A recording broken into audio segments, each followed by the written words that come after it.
KGMU love जिहाद मामला और धर्मांतरण मामला लगातार तूल पकड़ रहा है। पैथोलॉजी विभाग में महिला डॉक्टर ने धर्मांतरण, मानसिक दबाव और शोषण के आरोप लगा दिए हैं। इस मामले में जांच के लिए 5 सदस्यीय कमेटी गठित की गई और साथ ही आरोपी डॉक्टर्स को भी सस्पेंड कर दिया गया और एफआईआर दर्ज कर गिरफ्तारी की कार्रवाई तेज कर दी गई है। वहीं आज राज्य महिला आयोग की जो अध्यक्ष हैं बबीता चौहान केजीएमयू पहुंची हैं, जहां पर उन्होंने वीसी से मुलाकात में कई मुद्दों पर चर्चा भी की है। इस दौरान हमारे संवाददाता तौकर किदवई ने बबीता चौहान से खास बातचीत भी की है। मेडिकल कॉलेज का चर्चित कांड के मामले में आज महिला आयोग के अध्यक्ष बबीता चौहान पहुंची हैं। मैम, क्या बातचीत हुई आज? वीसी से आपकी बातचीत हुई, इस पूरे प्रकरण को लेकर अब तक क्या अपडेट है? मैंने यही पूछा उनसे कि भाई इसमें क्या चल रहा है। वीसी से जब मेरी मुलाकात हुई तो उन्होंने कहा कि हम आपके साथ हैं और हमारी पूरी फैकल्टीज आपके साथ हैं जहां भी होगा, क्योंकि उनका भी कहीं कुछ ऐसा नहीं है। उनका भी मानना यही है कि जो दोषी है उसको सजा मिलना चाहिए और जो निर्दोष हैं वो भी ना जाए और जो दोषी हैं वो बचें भी नहीं। तो और जो पीड़िता है उसकी वो पूरी मदद भी होना चाहिए। तो क्योंकि पीड़िता भी मुझसे नहीं मिली है, अगर पीड़िता मुझसे मिलेगी तो मुझे लगता है कि इस तह तक जाने में मुझे आसानी रहेगी और हम बहुत जल्दी इसमें कर सकते हैं। लेकिन उन्होंने एफआईआर कराई हुई है। एफआईआर कराने के बाद पुलिस भी इसमें इन्वेस्टिगेशन कर रही है कि जो भी होगा तो मुझे लगता है कि सब बहुत जल्दी दूध का दूध और पानी का पानी हो जाएगा। मैम, ये देखा जा रहा था शुरुआत में एफआईआर में टाइम लगा, पीड़िता सामने नहीं आ रही थी, उसके बाद एफआईआर हुई।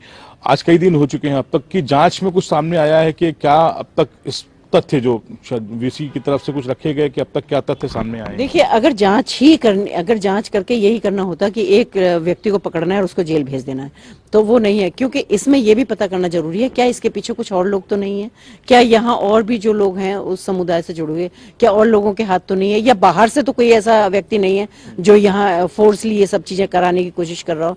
क्योंकि एक धर्मांतरण जैसा मुद्दा भी उसमें है, एक लव जिहाद जैसा मुद्दा भी दोनों में है कि जो कि बहुत ही सेंसिटिव है आज की डेट में अगर देखा जाए आपको।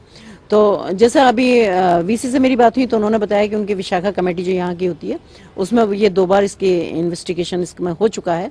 तो उन्होंने हालांकि एक बार की रिपोर्ट हमारे आयोग में भी भेज दिया उसमें। लेकिन मुझे लगता है कि हम भी विशाखा की सिर्फ जांच से संतुष्ट नहीं होंगे, ना हम होंगे ना पुलिस होगी। तो निश्चित रूप से कि पुलिस भी अपना काम कर रही है और महिला आयोग के भी कुछ ऐसे तंत्र तो हैं उनके पास भी कि हम देखेंगे कि कहाँ क्या गड़बड़ है और क्या इसमें सच्चाई क्या है। तो लेकिन मेडिकल कॉलेज और संस्थान है, रिप्यूटेड है पूरे देश के लिए, बाहर के लिए भी। कई अलग अलग जगहों से बच्चे आते हैं। इस तरह का केस सामने आना, अगर इसमें थोड़ी सी देरी होती है या जांच में या आरोपी को कुछ सहूलियत मिलती है तो इसका मैसेज पूरे देश में जाएगा। देखिए जी, सहूलियत का तो सवाल ही नहीं है, लेकिन मैसेज ये जाना चाहिए पूरे देश में कि सरकार इतनी मजबूत है और इतनी कड़ाई से उसका इन्वेस्टिगेशन कर रही है कि कहीं ऐसा ना हो कि कोई भी एक चीज वहां ऐसी बच जाए कि दोबारा से इस चीजें रिपीट हो यहाँ।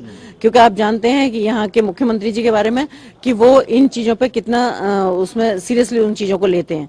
तो और उन्होंने, आपने देखा भी कि उन्होंने इतने बड़े बड़े गुर्गों को निकाल लाए वहां से कहीं से भी। तो ये तो संभव ही नहीं है कि यहाँ कोई बच पाएगा या कुछ ऐसी चीजें होंगी। यह जरूर कोशिश है कि इस केस के बाद कोई दूसरा केस भविष्य में भी कभी यहाँ रिपीट ना हो, इसके लिए ये कार्रवाई हो रही है। मैम, एक मामला और है उत्तर प्रदेश का। कुलदीप सिंह सेंगर भाजपा के पूर्व विधायक थे।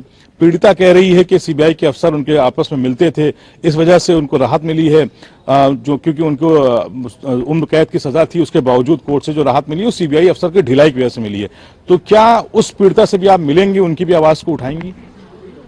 देखिए, मुझे लगता है वो बड़े बड़े लोगों के पास जा रही हैं। वो उधर राहुल गांधी से, प्रियंका जी से, तो जब जजमेंट आया तब वो बैठी थी। मेरा मानना यह है क्योंकि वो भी आयोग में नहीं आई, उन्होंने आयोग की मदद नहीं ली है, लेकिन फिर भी हम उनके साथ हैं और उनके साथ रहा कुलदीप की उनकी जमानत का। तो मेरे को ये कहने में कोई हर्ज नहीं है क्योंकि कोर्ट एक सुप्रीम पावर है और हम सब लोग बहुत विश्वास करते हैं। अगर वहां से कोई चीज हुई है और वहां से इन्वेस्टिगेशन भी चल रहा है उनका, और क्योंकि ये बहुत बड़ा मामला भी है, तो इसमें मुझे लगता है कि महिला आयोग का कोई इंटरफेयर नहीं रह जाता है।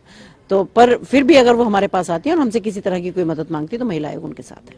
बहुत शुक्रिया हमसे बात करने के लिए। बबीता सिंह चौहान है मैम, आज मेडिकल कॉलेज पहुंची हैं। मेडिकल कॉलेज का वो चर्चित कांड जहां पर 2 रेसिडेंट डॉक्टर्स, जिसमें से एक महिला रेसिडेंट डॉक्टर ने आरोप लगाया कि वहां के एक उनके साथी दूसरे धर्म के रमीज, वो उनके साथ धर्मांतरण कराने का दबाव बना रहे थे। इस तरह का प्रकरण सामने आया था। इस पूरे मामले में फिलहाल जांच की जा रही है और पुलिस भी इस पूरे मामले की जांच कर रही है। लेकिन ये कहा जा रहा है कि इस जो मेडिकल कॉलेज प्रशासन है उन्होंने उनकी एंट्री पे बैन कर दिया है रमीज की, और यहाँ पर उनकी तरफ से कार्रवाई भी की जा रही है। लेकिन पुलिस की तरफ से अभी जांच के जो अलग अलग बिंदु हैं उस पर जांच की जा रही है। ये भी कहा जा रहा है कि यहाँ के सीसीटीवी कैमरे भी खंगाले जाएंगे। उसके अलावा उन दोनों का रिकॉर्ड भी खंगाला जा रहा है कि उन लोग यहाँ पर कब से कब तक साथ में रहते थे, कब कब काम किया है, किन जगहों पर साथ में ड्यूटी रहती थी। कोई ऐसे बिंदु हैं जिसको लेकर जांच हो रही है। फिलहाल कुलदीप सिंह सेंगर का जो मामला है उसमें महिला आयोग की अध्यक्ष का कहना है कि अगर वो भी हमसे मदद मांगती हैं तो उनके लिए भी वो डट कर खड़ी रहेंगी। कैमरा पर्सन हमजा के साथ तखर के दुबई, जनता टीवी, लखनऊ।